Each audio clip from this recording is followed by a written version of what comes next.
gay, Levatoga, Nigapo, India, both India, Moyanic, me what you fan Nicaba, Nabu, Chulaniki, Fimulaniki, many get campaign, but not there will be not catching. I'm a gaddy. Yaga she gets a Kusum Bay. Equa, Nikusum Fite, Nikusum Weta. Target Kusum, one hour here. I got many one yame near Mamma's money. What you want, our Kusum famous. I had been saying, I'm a young day to the party from Mokome, if you should tell me, I. Lady by Miss Addo, to a better thing.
Manua, Adibankoto. Awa mamba kejete mamba awa mamba kejete mamba awa mamba kejete mamba awa mamba kejete mamba awa mamba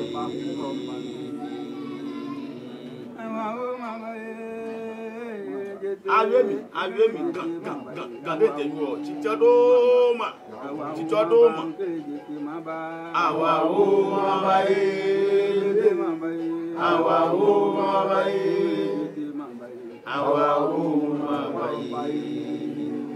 inga ye vitale mwe de mama ye vitale mu ola ye vitale mu de dudu de mama de dudu de mama de dudu de mama ye vitale mi keko yin abaye ka ni tete no kona ni ko yin aba Alai ganye sese no kona ni ko yin abaye ganye sese no kona ni ganye sese no kona ni ko yin abaye keko yin abaye ganye sese alwe kete alwe awa mamba ganye sese no kona ni ko yin abaye ganye sese no kona ni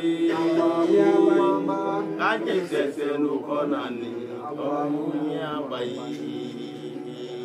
boso kodimbaye yayi todo pa king amnalo ayi kodimba bonzo no dimba ayi kodimba bonzo no dimba ayi kodimba bonzo no dimba ika bonso kodimba bonso kodimba olai bonso kodimba nayi kodimba bonzo no dimba ayi kodimba bonzo no dimba ayi kodimba bonzo no dimba ige kwa lo bi te bo ba nye kole lo kwa lo bi ba nye kole o ba nye kole Kwa lo bi te o ba nye kole lo Kwa lo bi te o ba nye kole lo Kwa lo bi te o ba nye kole lo kwa lo bi te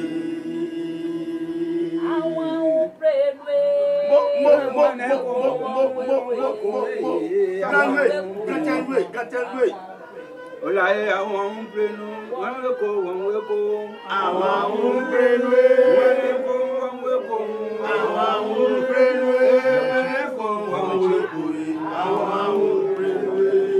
wọ́n diga kọ́ àwọn plenu kọ́lẹ̀ diga títẹ̀ ní wọ́n lágbo tí a bá títẹ̀ ọdún ma kéde ké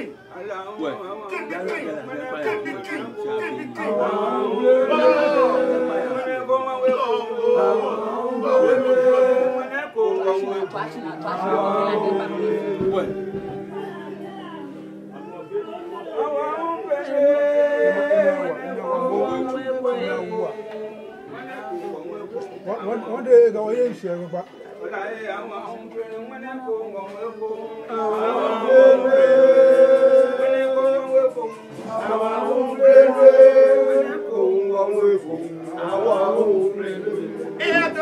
Bikolo, mi talamajame, ma fi mame, yato mi kolo bikolo, ola yato mi kolo bikolo, mi talamajame, ma fi mame, mi talamajame, ma fi mame, yato mi kolo bikolo, mi talamajame, ma fi mame, kolo bikolo, yato mi kolo bikolo, mi talamajame, ma fi mame, kolo bikolo. Lai kolo mi tala mateme ma fi mame mi tala mateme ma fi mame mi tala mateme ma fi mame Nka kwe banu wote agusha Kweo banuwate. Agùnṣá oyin òbílẹ̀ oníyàfọ̀nì òmòlókótó àbùtún bàtà máa ṣàbíèdè òmòlókótó àbùtún bàtà máa ṣàbíèdè òmòlókótó àbùtún bàtà máa ṣàbíèdè òmòlókótó àbùtún bàtà máa ṣàbíèdè òmòlókótó. Kweo banuwate. Agùnṣá. Kweo banuwate. Agùnṣá osundobile oníyàfọ̀nì òmòlókótó àbùtún bàtà máa ṣàbíèdè Òmòlókótó. àbùtún bàtà máa ṣàbíèdè Òmòlókótó. àbùtún bàtà máa ṣàbíèdè Òmòlókótó. àbùtún bàtà máa ṣàbíèdè Òmòlókótó. Awo. Àgbáyé Òbúlégúnjọ. Awo. Àgbáyé Òbúlégúnjọ. Awonwe. Awonwe. Yesu. Yẹna mandoa adùnmápọ̀tọ̀. Kweo banuwate. Agùnṣá. Kweo banuwate. Agùnṣá. Osundobi oníyàfọ̀nì Òmòlókótó àbùtún bàtà máa ṣàbíèdè Òmòlókótó. bàtà máa ṣàbíèdè. Òmòlókótó Àbùtún bàtà máa ṣàbíèdè. Òmòlókótó àbùtún bàtà máa ṣàbíèdè Òmòlókótó Àbùtún bàtà máa ṣàbíèdè. Òmòlókótó. máa ṣàbíèdè Òmòlókótó. Òmòlókótó Bàtà máa ṣàbíèdè Òmòlókótó. Ajanami ajá àwọn ajáwé kú pa o. Ọláyà ajá àwọn ajáwé kú pa o. Ajá àwọn ajáwé kú pa o. Ajá àwọn ajáwé kú pa o. Ajanami.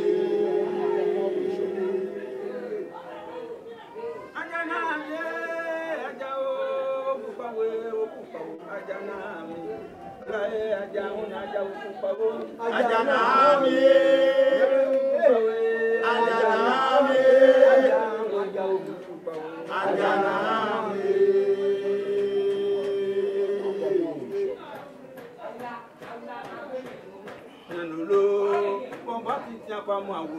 Wọ́dúló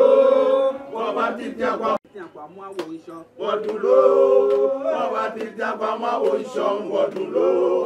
wọ́n bá ti tí apá mọ́ àwọn ìṣàn wọ́dúló wọ́dún àmì.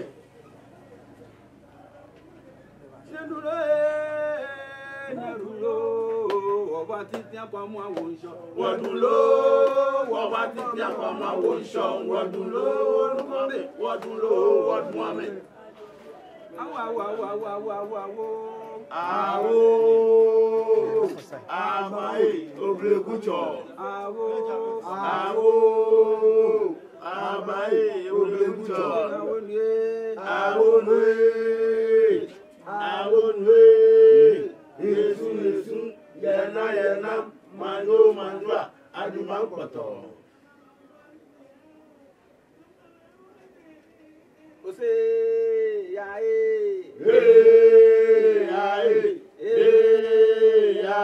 Dade o,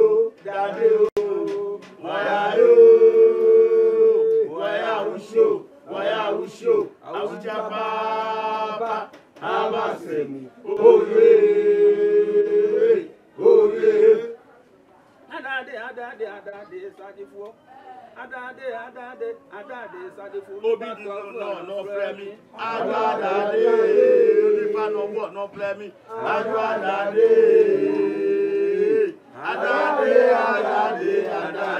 sadifo. Chikaro ma. Amnalo. Nípa fèsì bínú wọn kọ Adade, sadifo. Nípa tó no fremi. Adade. Kanwe.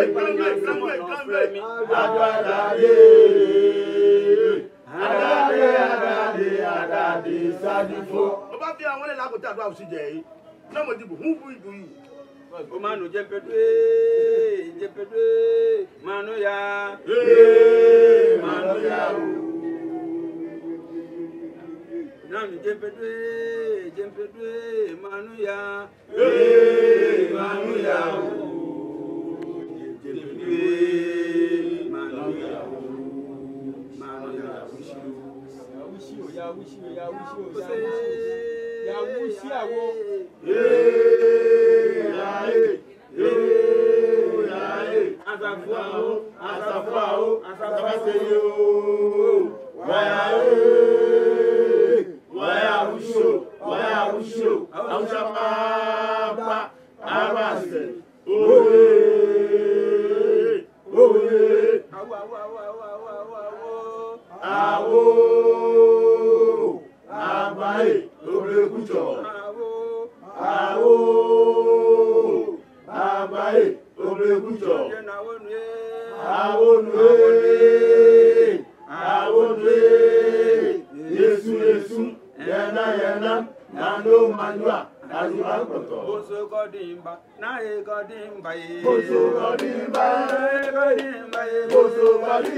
Yo gadangwe bife wombade nyede manye eko ngene ashime ngene ashi jufo ni ma jufo na ma jufo ngene hu woku wose woba numwe ekwenshi eko ni wokeleba na sandegba lele ngene efe jufo ni atfe kusu nke ni bife agbena ni numwe ete mangomi ekwese eba na kanjibo ni woba kele etu kusum babao benaja kusum ehie jen ejodin ni jenfe eshi oblotu ba ke ni mo ba ne chimletwa ane ko ba ko jen echake fiofio na ke lele kusun chema de lele ni wo bia ne dani numwe enagbe ni eke wo ba gbasani e ba chon wo enshi e ba ji enshi chon wo ne chon wo no gbomo ni jile ye ma na mi ke ganfen eke wocha wo wi mo no ke jejeme numo wo mbi manye aje opeje nyngode ebra nyeke gan dangbe fe yo numo o ba che ogbe koni o chon wo no gbomo ni jibu ye bia yo ngbeji shiche numo lakote adua oshi na irom gan fe che keje langwa ka gbe adan keje adan shule komo buto apra na irom yo ablade abi mi ni nkanya wi one acho mi ni otu gbe ni je ke inyeke wo meji ni otu shi retwa na gbe ni mo fe mo ke cho meji papoche ko mepe ni ribi multimedia ji he ni nyanu wo he keje one ni bia pe ji he ni obanu kusum ke gadang gbegbejiano to papa na ke to lumoen ke ni bi fe ye ni okwo wo ne oba like ko no share ke he onyanye me konkume alo nye me konkume bona fe ko ni meni enako wo ko ni amena wo ko na ma amenu gan shishi ojugba no mo eche egbe ege leji gan fe che leji na iromo ekokura be keje langba kete kagbe obutu apra keje obutu apra kete adanshula lepeji shiche ye bi ene numo mene kusuwe ofane obanye ni ogbula mi o chon gadangbe bi fe shikomeko yo mene nai ma ete shipon ni ke ibalene ke bagbone amu gan na kra mokoko kra beni ba fi ho ko fe mo be ko kra don kawashi mene ni watashi ne mene ochieten ke nai fa ni ma ajishipon keke enoje chele mo sho nai ba twangongo mi keje lebi kasi lebi ngwaji ne hu lo nyuma mi keke agbene egbele gana ke ibale na kan enoje chele mo so keke gbese hu esue odada no keke agbene ho femo keke agbene ayimi agbene yo numo tomoboni ncho yen wi wo shishe mi wo na ke kusum baba ojino ni ya no shi wona agbe ni wokebo awie ni nyegbe na ne nyela pele lala babao alo lala nyela miniji egbe ni obanye noji pele lala o pele dien e lala ke sabran ni akepaliole ke noni chonwo shicheme na kan lala jinson wala yo wala pele keke wabutu butu emi keke le hun wakafita aja ke amiyemi ni eyiyo yo enje ye heshiba mi masumo ni ofa mo fe mo anu ogbejikomeko bonsoke odimba na kan lala misumo ko no wo ko no obi enke onye me ahile no ka wogbe na ko ni ogbla mi o chon wo bonsoke odimba ika bonsoke odimba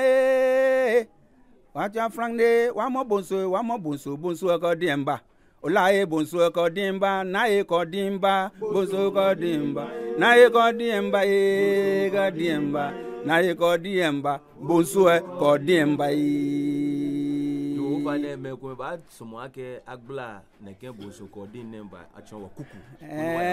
bonso enyo nji weten ye ni o ba agbla mi o chon wo bonso leji insure mi lo fin che ni nojino ni chon shiche numo lakote adua oshi gbe no ko sheshi ane ka chi bonso tan ba chi lakote adua oshi tan ni ke emukaje nwene ba nshoke ni bu ete nka ba ka ba kun ni eyiyo no ko kwe na hie no ka bote ni ka e ba ne gen e ka odemba ni odin lo nyemi lo nye odin mi akoto ole ka ba enyemi ni wo ka ke bonso ko diemba e ba ne ba hwe ko ni lo aba ni mo fe mo aneko aye ni wo ke bonso be ba gbe se je ni no fon ni se ke manye je ni no fon ni ame e ba hu ni ba bele se ni le denche ba jo ko na ba fenu to mo nyongo jenwe ba ekekele etwami ekele etwashi sieten ben twan ka si ejosi kankramba njio antele njio emule njio saflo njio ekofen ko mba sipon lo kan na ka bonso ko dimba je odin pe ka ba se ke lo humba yo inche agbene lala ekomehun ke alo akwamu awonshomi nle boni jeme yo ya si lala ekomeba ni akwamu gbe mi o fa ne o ba nye ni o fa na kan lala ha wo ko ni wo ye bi ni akwamu ba ni akwamu akame ba wo shiche numo lakote adua o shishishi ni blofo me amewu ale nyomo ye akwamu me hewo o fa ne fa na kan lala ko ni wo hele no ko ni nyanu le wo ba titi akwamu awo nso nyanu lo wo ba titi akwamu awo nso wodun lo wodun kombe wodun lo wodun ame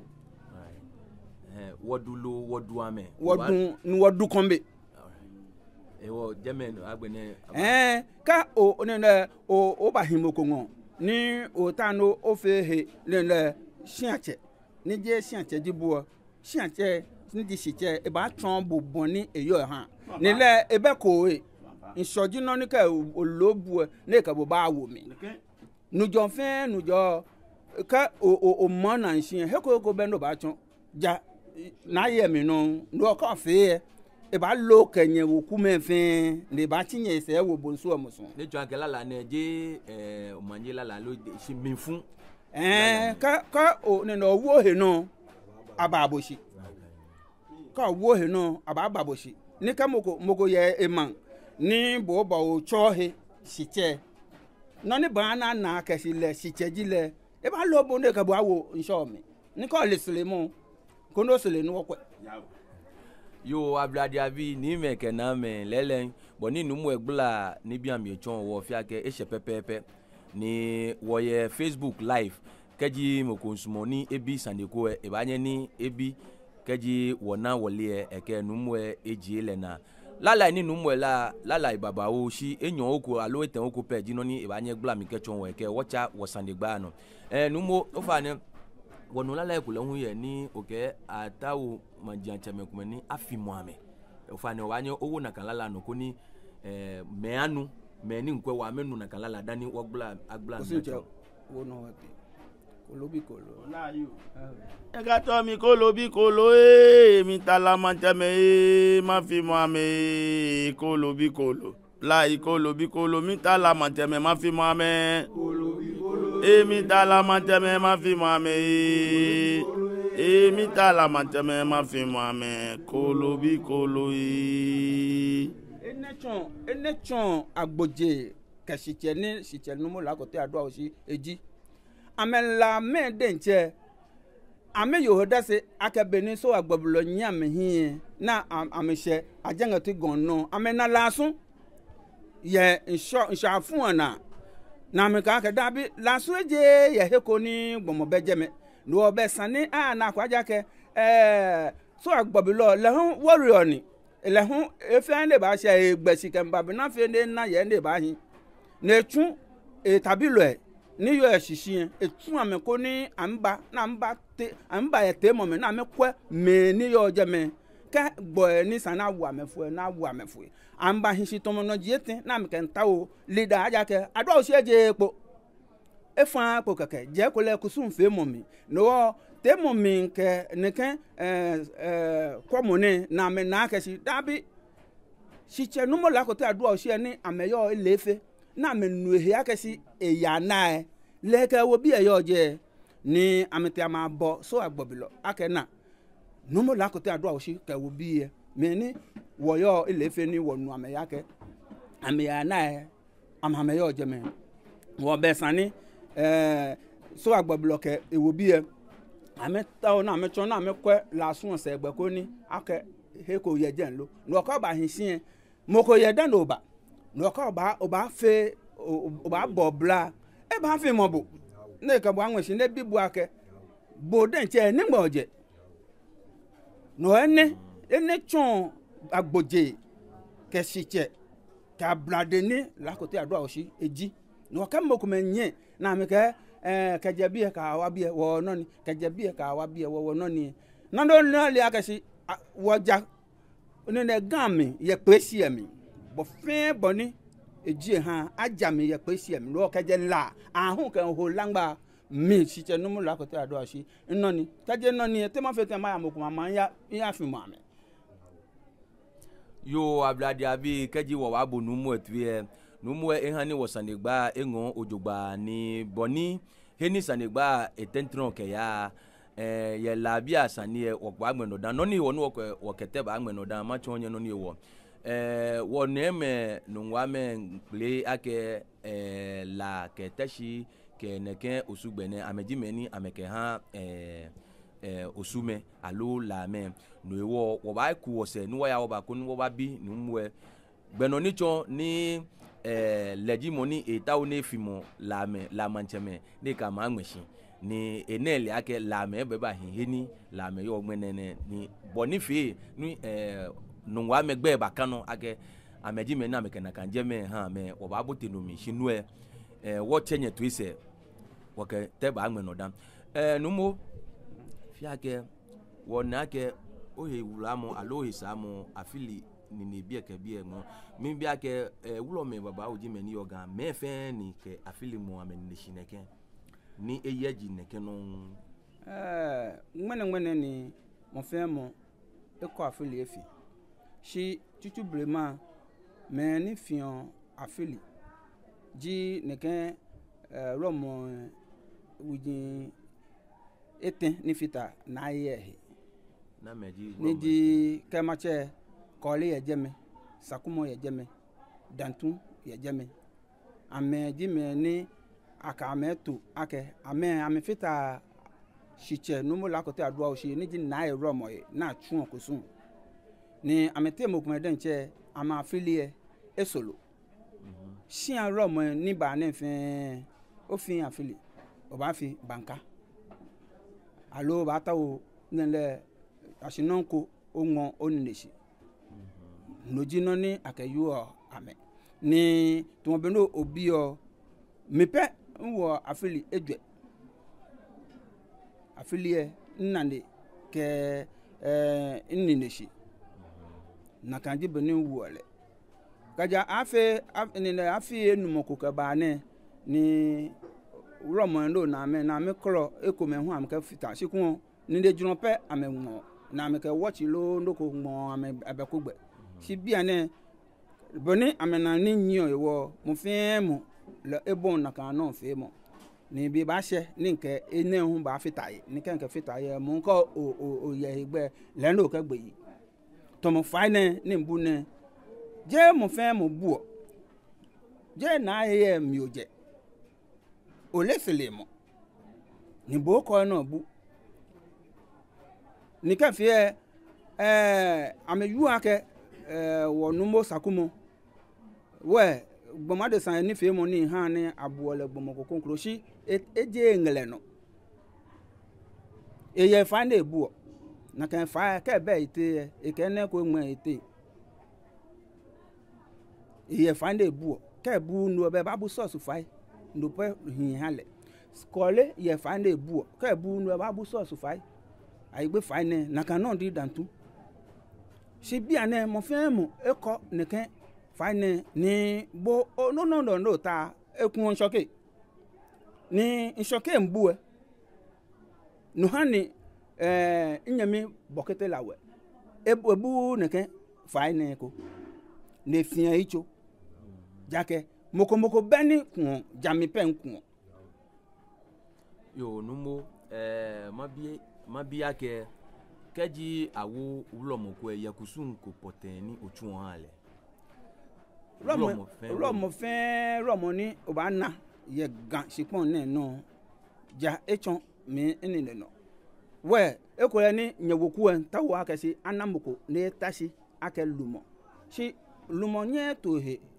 boden chonyo to he jamoko eba odembo ja ba akeni ne ba ngbon no onyon nuchumo si ana ajo na ba tun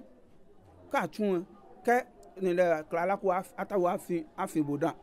ka o ese ojepo no na ni kan igbe source fa na ku keke o ka fi no podenche si an romo amebu da ne ka ya fe kusun to mo ne jama wo egbin no ba o ba dress no ko abote o gba mi ko obote mi no so lo gbona gbona yo imbi na kesa ne eji ake na ake adangbe ke wonyeme club me ke adame wona ke wulo me ya metin ni wo te fi oton tun okusun ha me ja ke wona wole ake ajagan mi ye pe ise mi beni mene ato numbo ashakle egbe ni kan no ewo le eya efu ope si ni wo ke na kan loko ba na kan je ngbe le ibaya ni ba tu okusun fen keke ke o tu keke fi keke fa bu o tu si eten si ko me si yan si eten keke na le se esin han okume ni wo numbo ashakle ke je langba ka gbe le ebu mo fe mo no na ni le bu o fa jameni ke doji na me fe si gbe jindo aye romu jawope ni wo ko ba o bote na kan sofo yele emi jajo sofo asian ni asole abo na jono aboda no me pi nye na me nye na me hewa me pi nye hu na me gbogbo ke nye yo numo mletwa ne boni numo egbla kusun ke romo shitra mo ke amenife mo mi achon wo lololo ewon yawo hin sanegba engon ni sanemin anu sanjin ye wo ba bi numo ake beni numo bokete lawe yo ani wlomo ni lo alo minini ne kan sande ne le ayue baba o ame denche hu ame yu akasi ene le mo blofo me po chame unknown warrior ka ke unknown warrior ben twa ke tache ko ni anako egbe alo je nakan tache ko ni e anu esi ale egbe no esolo tache de solo romo no nakan no le e kan si fan no be pie ka fie nibi ko me wo ke nibi ko me nmonshi ja keke akpebo ona di de no ye si ameden chamele ni jemfen le ake nyemi bokete lawe tacheni to beni so agbobilo tacheni ni ko la me tacheme ke ayikushi me na anu ame here tacheme ni je osofo eji ame osofo ko me pe ni yo shipon na enoji la kote adua oshi yo numo no mo he won nagbe na nyemi ete na akesi ise ne shie kanshie moni e amole ke ba e chon le ta ke le kun ba kete ya ba chon le ta ya si akendo sofo ji le e so le ni chon le sofo yeli ni e fi agba gbachun han le ko ni so le yemi si beni mi ni bokete lawe yo e be gbachun ni so le yemi gbachun an fi han lu mo bote yo cheme kenyeme abladia bi gadangbe bi sanegba boni eyale keji ota okusumi ole ojogba wa ke sanegba enwo ja wo meni wo ke okusun wo ja moneno wo ke tuni no wa ke ne maje wo yen si kusun denche na atun wo ni sanegba no ni wota wo wonu anono wota wo le no je ni wo le o si wo ba pa fa iko ni wo ke nu wa no wakete afono hu eko nkunu wo baga machine mi kunu wo gbaje nsande so nche shia na wo na ake na ye shia wuloni na agba boni wo fen won yehoda si leni beni numo tete yo e ba tun okusun ye shia ne meni ehu ofen ka fankeje shia o babie ko babie ne shiwota shigbe bi ekete jafro tuwe o ba chon bi ene ke ya temponi lo mo ni ba chon mi fen se ko lo fen ni ba fen ko fan e je me o ba bi e dan ni agbone ka ojepo no fen lo ba ya no nu mo tete le edande pa ya bi ni bi ene hu atole ye ne no mo tete fa ni ma bi ake wulo mo ni lo se kwelo ni se kwelo ka habo ni siche ba ko ko ye je me ro mo jibo te fi oten na cho sian romo ka awo sian romo mo ko de question ni awo le onu pa je na chele romo ni wo me ni wo fe le ake ko mo se han wo ni ta ba cha boten aba cha bo romo no ye na ewu epe na e romo na ka ba cha bo si wo wo le ake se ko lo jibo bo ho le ake se ko lo jibo yo o fa ne keji ayachu inshona kusun nu mo tete biamie numo tete de nche ni atun lo me poten ko ye ni atun numo tete ya nsho na siane onupa ke woku ichi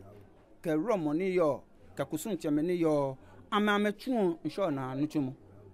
jemele numo tete le echon jeme ke ho kura e benke jeme kura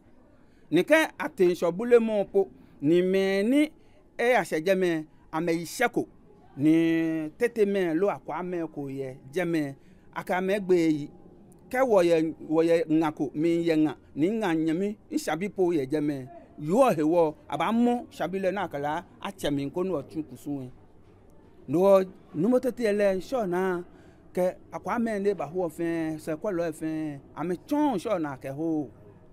yo o fa ne ye shiba me be ame be ni numo tete yo o anye wona moko poten ko ni yemi ni atun kusunche fitahi nu leji numo tete enane jala ni achon ye gan na ayo jala tomo agbogbo nsin ke he ko me fen monita si ne ni ji shiche kusunche ne leji moni numo tete kele ane achon jala mashi bile yo numo o ba ngbe wo gbe ko ni wo ke kusunche hu awi wo ke kusunche ba awi shlaw ke wo gbe na wo ba numo ngo ko ni egla aye ko mi echon wo ja ke ne ke kusune wo ti amekun be ni wo ba ni na no mi wo dra ko ngene ehe ni egbo ji o onye wole ni wo ke kusunche ba gba sande bibio ko keji wo kele gba na kan sande eta numo ba gla aye ko mi echon wo yo nche o fa ni o cho gbe ko ni o chon wo okusu enshishi ago chame ganyeme akame ni me kana me okleje mi fen ne ba mi an fen nyedo manye be ngbeji stanu mo la kote adua wushi ni ji kusunche ka ya ni be mi ganfen kusunche ya ni be mi be ejako ageke ma wi fi o keje ego ka shi eko ni himeje ni di tele me yo ni di cheme yo ke wo ba to se kweloko ni di tete me no ba to amese kwelo ga me ba wo hia nem ni di en wo na hia wulu na ye ne ni wo ba fi onu fi anu am ni ka be hye ni wo ba fi no ko hu ni am ba hye ni wo ba hye ko am ta hye am mo wo ni wo ba tuon kusun din fe am na na me ya palise ni di tenwe ka daga won tu kusun wo tuon ka do bi e ka ya palise ni ka wo gbe na je wo ba mo fe na e bi e ngene blanya bi ko blaya bi ne ba shika ke musun ke dan wo ame fe ame we ni na me sumo ke ni na me le sha ke ye ni kanwen ni yin pa nuko no ni le la ko fe ni yin pa kebo si wo we ke sisa ke de ma wo din fe yin ka bu bata no anu kwale pe yan aga ko we no yo lo to ba gbebo no mi da na e kan nda ni wo aga an we se ko e ameka wono na meka wo fe ni bi ne sa namba plawo yin meji fe le balaga ta ke ameke imba hin palise imba kase ni ye je ni le egbene mu ke wo yi oro mo si ro mo ma ni de tete fe na le age ro mo e ma wo so onu le ma wo titimi keje blema obu ade ye flitete ye nde mogo le la go ta do awusi je wo wono ni kawo ke han ko mo ba mu wo so nu no ba ga tebo ni ken o be igbe yo ni dala kusunje o fa ne oke numo tete echu kusun ojogba nda fa ni kele tu ojogba inshobule mo ke inshohenuchu mo mini potenji no ni bo chu han numo tete yo ise inshobule mo ke ona ga si mene ju fo ne wo ba bule isho wo fi o ba fan ke ba je tempon ye bi e wo ba ya palisi e ni amo ame je ka me na ga wo teme wo ba wo ga me fi ba nyi gbe nu ten ka ba ka wo se nu na ni ja ga wo gbe na ni ji wo tun ni ja ado a o si kusun ni ji na e wo tun wo kusun fe shindu e la ke ta flat e nu agba nu ni man fe ba le wo tun ni afiole bi e le tebi kafla le a fe loko kanchon ye ke fe si kusu we de tere e ma watitin le wo fe le nyon ni mogo le ye ni bi na ko ka tamblandi na ko ni ka jagati wala teme bape na batasi wo ba pale sa blanc sieteni pawo ama ba wo pride ka me awo ise ni won wo ke ame awo ise na gbere numbo ni di site numbo la go tablet na rom le ba ye empire me ke ye empire me na ba ya agbana me yan me fufu ite ka me ni bi ta flat e inju edoko agasi de fen agba o fa ne masumo ko ni ofono e bi ene shije no ofono kra wo hie sande mi no benin numo tete yo no me shije numo la kutia do awushibe ni wo no ka ke numo la kutia do awushibe aye empire na kambia me na moji mo ni yo empire wo numo e ko meye ni wo tole aga wo kunupa ni wo chole numo la kote le unu atole ayengoche ledi mo ni shuosh ya bi ene ni wo ya ni ka te ledi mo ni etu okusun ni mi ndumo ese ni wo nyemi nu e ko be na atole afunya e papa na atole la atekwe ni nu lewe ba dumo mi se eke wo fi wo ja egbe nu wo ya sikeja gaji wo kan wo pawo enu wo ko wo se ni wo iseku e mogo ni di amejamenu mogo fita wo be wo wuku e ni wo tun wo kusun wo ba tun wo kusun nu ko ba yin nu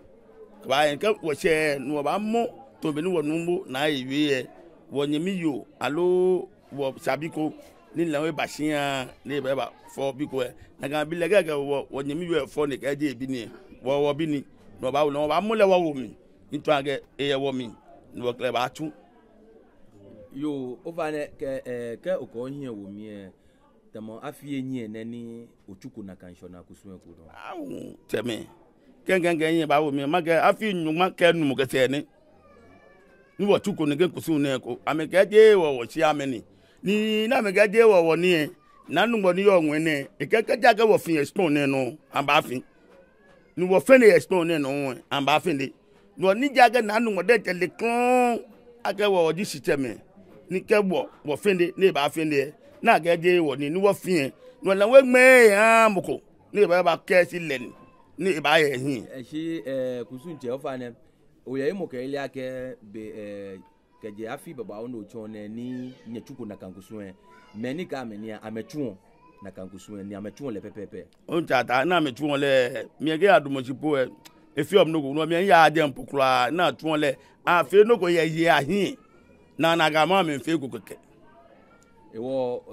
obanye no o manomi no ka shi otiti ake no hani insho eji elo ha wo ngene mi ka ngene jufo ni ma jufo na ma jufo te ma jufo sisa ke wo we fe jufo ke ma se apa o blohun pa o tempon pa o amanfun pa o fe age no mo ewo ja age kutun na fe lo dogba ni kutun ye kutun te ma de na ke je ame na he ame de wo no na ibosrobo ni yo je mo ni badun na je ile no le we nye je lo kon ame yo abladi abi ni me ke na me bia ne wo ke nshona kusun egbe na shi wo gbe ko na eja ke wo nkan ne bi gbefe gbe no wo ba ni na nshopa mo gbina ne we no wo ke nshobule mo be she no wo ba sa wo ba mi ko ni agbene wo botemi ficho ni wo na ni wo bi bono ni chona ayabule kusun ayabule nsho ke boni sani afile mletwa ne wo mba no mo e nche egba mi kaji wo gbe kusun ne na alu wo gbe sani ne na wo be sani ko bi mo don ja afama dani nyaba nu wo he ko no mo ye he shiba mi ka aduma abelenji manji aka ekoko ko ba ga be adun ponpe gbe akaba wa alo nsanwan gbe odupon pe odupon oniji kasua jenji odupon pe ke nele nken sese ne nsanwan gbe jengbe akaba wa ke ka agbena afangma ni wo twangongo mi sho so ke asu odada no so ha ba fo abele o fa ne fi wa no hia oyomo ni twa ke ma bo oyomo mi tu ebe keji aduma ni afan akemoshini ko bote gami dabi ka aduma mo ke ngmate sipon ake nifo abele fo ke ne bi ne nkati ejin ke ne bi na ke ba ni bi holo mi eja ke no wana ka odemro na kan no aboyo dada gbin no abo na kan odemro awula aboye na kan ne dada gbin no enu so ha wo ba fo abele fo ntu ake abele mo ni ake ne no ba fana ni ji odemro na ba ho ke awula nkati na ka ba futu no ko ba swan tempon fin no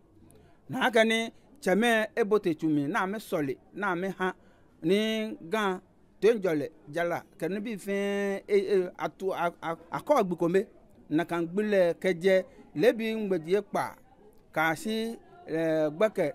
swande ngbeji enyo ni afio na kan aye ko le mo fe mo ne gbele ogbolo swapu ka ba ko ko ka ba ko ko mo ke mo ko ni ne temi ni olomo je nu ko nde ba gbaja ke na aha ne fin ake aye ko osu ne ko le tunwo na aye tunwo sakun mo tunwo ona be no ka no fe no ba ko eje me ko o mi wo la den che na kan gbile gbijun kan ha gan fin yo numo mabi sani enyo ye neken owi mo na mi kenkle mabi ake ani wo hi wo ake gbene keji aduma ake nifo alo moshini ebote gami noni fita eniji enyo wo ba bi ake neken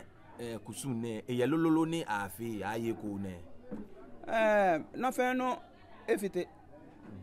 lewo moko ebu kusun ko don wo gam mantene mi ni efi otomo ne amo mi fi o shi wogbajian no to ke shi che enuchumu lakote adua o shi nuchumu na heye de wo mo fe no na esumo ablefo ne kaja afe ko ka benumi na dun amwo e mama na ape ni moko be ni ba anye ka to be na dun ma ne romo me ni ame ahara na kan langa da me wa me se ame aba ha me wolo na me ya ma tu mi mo na ma lo si ame kwa ka mokotele able fo lo nkati e ni hon no meji me na ja ke no akaba hime ji ma na me bote tu di ami ne kan blejin ke ni bi na akaba able kan kati e jin ke ni bi ne fe ma ni akaba ma mi no ka na bo sana mobo si bia ne moko be ni fi ona kan ka seju fo be ni me ni na ewe machine ni lakota do o si wokuma bi tu oni ye jeme akalo ngomba mami jufo kan de si jalano ahon lo ngon ye jeme e fe na ahon lo ngon ye gan jasho dani ba bon ni ke kusun ti atashi ne na anale kaka ahiafu aja keke na ba lo fin keba e ba lo fin keba machine ja ke ko be ni sana na lo ngon ye apart from naiwe niji keja duma alo be fe be nu ole e kansin be fe be ka duma o aduko ma o da jufo atun lo ngon he ni jake beni meni nyeme bako no mo eto gbin akesi nmene jufo ne nu ole nke solio ni nke ba na ye be na fe na me ho amena to enjole gbigbo ba wo gbon ma de sande nche wo ko gbin ni wo kejo wo yi ni akwa fo nke so ha me ya kuse ni wo na ye nke jufo etun so me ni no nigba alo na kan lo ye keba ke lo ko ye ane hinsin sole bi ye ko no tun na lo ndele jufo ngbeje pa lo ba yan fan lo ngon na yo abladi abi ni me ke na me nyeme ke cheme gadangbe bi fe wo ba ha wo hi ayeku eni o ma na ehye numu e ba wo ehino ene wo ke wo sande bi mo ke wo sande gba ba wa bi eda koni wo gbenu gbegbe koni etwashi keji etwashi en keke wo place en shimu wi mo fi ogo ye ni nkenye ba wi eja ke sande ni numu e ke wo gba ni bi ko me ye ni wole ni bi ane wole sani wo fi le fan wo ha gadangbe bi fe ni amele numu gbemo ni otwashi yo mi jo gadangbe fe ken kwai mi jo gan mi ba epoje ekafun emachese na wasa fi bene anawo ake not mo fe mo na ko eni ake eni ahale koni ajaje gan ni gan ko e mama papa na ebu oblahia bi oblaya bi mo fe mo aye he no wo titiri wo nyeme Christopher hegbe ko beni je Yehowa deje no ke sebe ni wo ke afedio ochi etanko amengbe koni wo fe wo Solomon esa mawu okpleje nymo hin mi jo no kenkwa tankwa chele ko shebra petu amoko oyenu no ko janu ajo opanu ogbra fa ba hwe wo hin ka bi wo sha ka ke wo ye si ajo ni mla kwen twa o manya bra wo yo wonda numu eshi ojogba mletwa ne woncha wo wimono alo wo ba cha wo wimono shi numu ebe mi don ngmene mi nanle bongo no le akeshi keji aduma nigma ete spon neken mletwa abo ke bi abo fe nigma ba ye spon dani aba fama ake moshini mboti gamami keji oyen moshini ko ni okemba abe ko ba wa oduponpe niji kaswa mene keji ole oduponpe e doji no ni chonbo e ole je ma o so le ake oduponpe achoje me kaswa aji he na chon ko hien moshini ko no fe no ni je moshin ake wa kaswa keji ochiko igbele hu e be oba wa nsawan ni okaboti mami no chone kegbe hu ele okuba wa wonye menu wa ma jengbe pe shi jengbe okeba mami ne keji boni shikamo eyo eham agbene hu egbene mi nkebo fe wona wole ake be jufo ake lo mon boti gamami keji oya yejalaju keje nsho na ni lo no shi onye ko no shi ju no ba gbe na beju force no keto alo beke o ba chuhe ni be sanu o chuhe ni yete momi ene e wo keji onakusu ncheme be o he ntwashi ko ni oyawo na kan lo e ni o keto mene inle shimene mbambale e won he mo ke ila ke bonwole ani wo ke woncha no wo ke kusun achuni lolo alo wo ba ya lebo ni wo ya no ene me ni ha ni matanke ni fonji ke ni bi ebaga ni woke kusun chu ni wo ngbe ni kusun aye kusun cheme achu ame kusun shi wo ye mo ke ile ake ni bi ba jaje cheche omlan ife o no che ba ko eni ni woke kusun ba chu ni ojugba ni wo ba pagbe ake jufo na cho le jufo ake lo mon ni ji lo mon ake bote gamami energy no ni wok ba ji le po watch onye ribi multimedia ni okwo wo menene won ta ni o like wo page ko ni agbene hu o share ni me konkome ni na ko na me ko na ama amena won danye shojogba ngbe ji ni otu gbe ni me fe ke cho mi ji papoche wo ke nye iradon twa no manje juna bla o